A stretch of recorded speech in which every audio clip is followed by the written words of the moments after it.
Boss, ayan na. Ayan na si Mama Dog, nandun, no? Pero silipin ko lang dito yung mga brown kasi wala akong nakitang brown ngayon. Tingnan ko muna rito banda bago ko bigyan yung mga puppies dun. Ayan si Mama Dog. Hintayin mo na lang ako dyan, Mama Dog. Tingnan ko lang yung mga kasamaan mo para mabigyan din ng pagkain. Wala sila dito mga boss, yung mga brown, no? Wala rin dun sa harapan ng kwan, accommodation namin.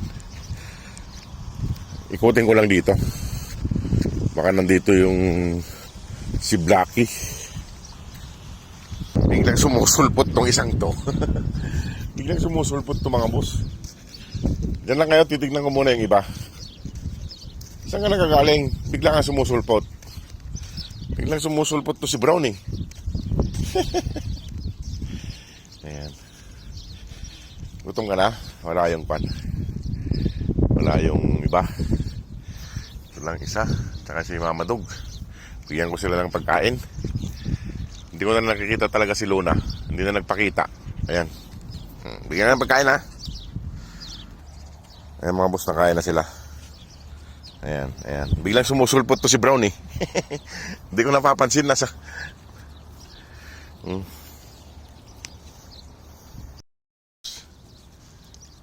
Biglang sumusulpot si Brown. Hindi ko alam kung saan nanggagaling sa likod ko.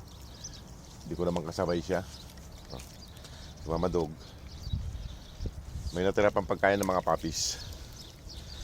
Kaya wag na kayo mag-agawan dyan dalawa ha.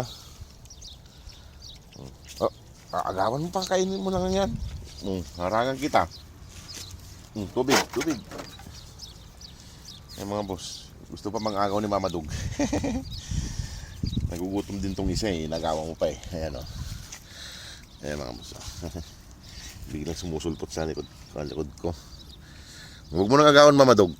Kumain ka na lang mamaya ulit dun sa mga papis mo. Diyan ka. Sakay ka. Huwag kang... Wala na siyang pilay mga boss. Kaso nang-agaw na naman siya ng... Nang-agaw ka na naman. Ayan mga boss, nang-agaw na naman siya. Ayan na. Iwanan ko na sila dito mga boss. Bibigyan ko pa yung mga kwan. Mga papis dun. Sumusulpot na lang bigla to si Brown eh.